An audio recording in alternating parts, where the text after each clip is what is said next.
Assalamualaikum warahmatullahi wabarakatuh. My name is Nurwahyu Marsa. I'm from 3B, English for Business and Professional Communication. And now I will present the case study with title The Tylenol Murders from the Nurwahyu Public Relations Practice. So the first question is, what might have been the consequences if Johnson & Johnson had decided to tough out the first reports of Tylenol-related deaths and not recall the product? So the answer is, if Johnson & Johnson had decided to tough out the first report of their Tylenol product becoming tools for murder, things could turn out a lot of worse than expected. There will be more deaths linked to the Tylenol, and Johnson & Johnson legally liable for doing nothing, knowing their product was causing harm. In the long run, I think that consumers would have been less likely to purchase the recently repackaged Tylenol capsules since the company would have shown less concern to their customers.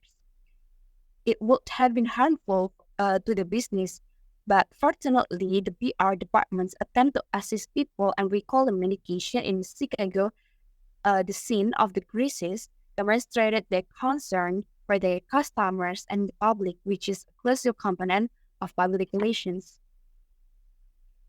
And then the second question is, what other public relations options did Johnson & Johnson have in responding to the first round of Tylenol murders?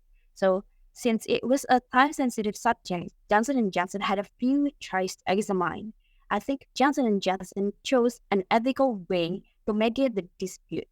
At the time, Johnson & Johnson had the option to stop producing all Tylenol, not just the extra strength varieties, in order to stop more people from replicating their medication until they created packaging that was difficult to tamper with. And for the third question, do you think the company made a wise decision by reintroducing extra strength Tylenol? For me, in my opinion, they are not choose a wise decision. Why? Because Johnson & Johnson should have removed Tylenol extra strength 2 from the market for a longer period to conduct in-depth research so that this incident does not happen ever again.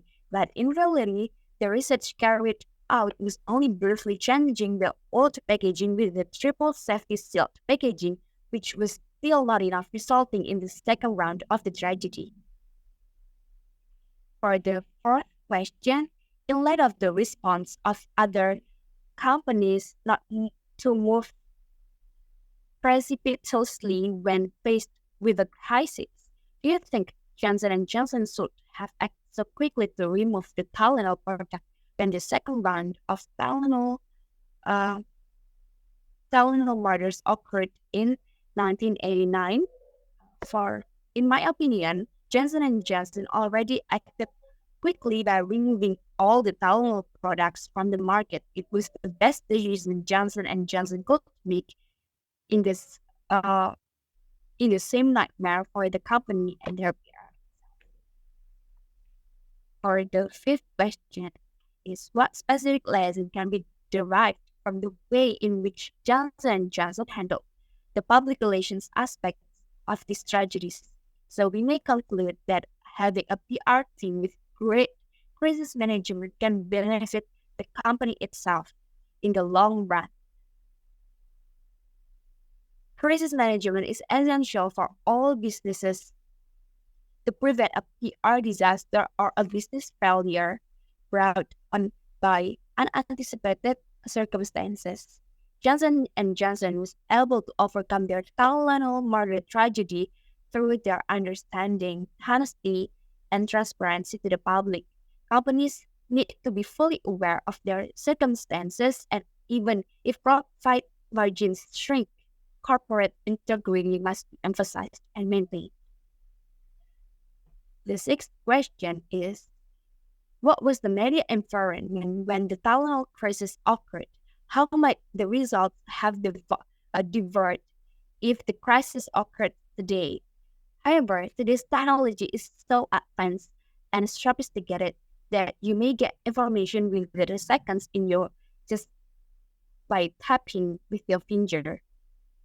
In the 18 in the 1980s, when the internet was not common, Johnson and Johnson can control the narrative and the public perception of their company by release by releasing the clarification. However, in this era of advanced technology, in the public's opinion of the company is entirely not within their control.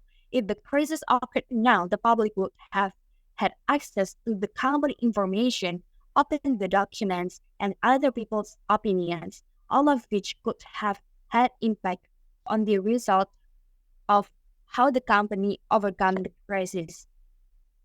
Given the sophistication of today's media, I think Johnson & Johnson would have suffered greatly if the Tylenol poisonings had happened today. Companies should always be a few steps ahead in terms of product development and research. In general, if the crisis happened now, there will be more legal action, boycotts, and many competitors would use this to market their drugs as secure and reliant on over-the-counter products, which in here is Tylenol. And the last question is, see what information Johnson & Johnson offers for its customers on the Tylenol website, www.tylenol.com. Follow the links for the care card, host calls, and FAQ sections. How do these sections demonstrate Johnson & Johnson's concern for customers? How do you think Johnson & Johnson would use this website to communicate with the public if new health scares stuff surfaced? So after I go to the website and then do some research, so the sections of the town hall website show how much Johnson & Johnson cares about its customers because they answer any questions or concerns customers may have before they even arise and provide as much as information as they can. Company also lists the exact dosage and active ingredients in each Tylenol product under the website's general section. Johnson & Johnson could use this website as a reference to list all the ingredients used in each product in case any new health concerns arise today. In order to notify current Tylenol users of recalls or product issues, they could also post a statement announcement on the homepage of this website. So that's all from me. Thank you for the attention. Wassalamualaikum warahmatullahi wabarakatuh.